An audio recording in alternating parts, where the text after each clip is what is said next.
Hello বন্ধুরা, কেমন আছো? আশা করি ভালো আছো। আমিও ভালো আছি। এই দেখো বন্ধুরা, তোমাদের সাথে আজকে আমি শেয়ার করব ঝটপট করে একটা জল খাবার রেসিপি।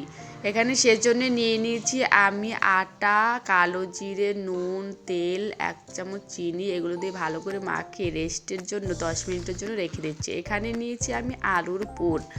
আলুটা সেদ্ধ করে নিয়ে মাখিয়ে নিয়েছি। তারপর কিছুক্ষণ বাদে ফিরে আসলাম।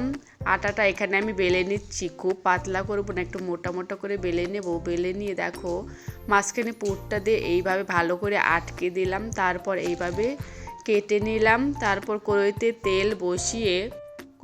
তেল বসিয়ে এগুলোকে আমি ভেজে নেব। গ্যাসের ফ্লেমটা মিডিয়াম রেখে ভেজে নেব। তারপরে এই পাশটা উল্টে দিলাম, দেখো কি সুন্দর কালার এসছে। আর ঝটপট করে এই রেসিপিটা তৈরি করা যায়, খেতেও ভীষণই ভালো লাগে। কেমন লাগলো ভিডিওটা বলবে প্লিজ কমেন্ট করে।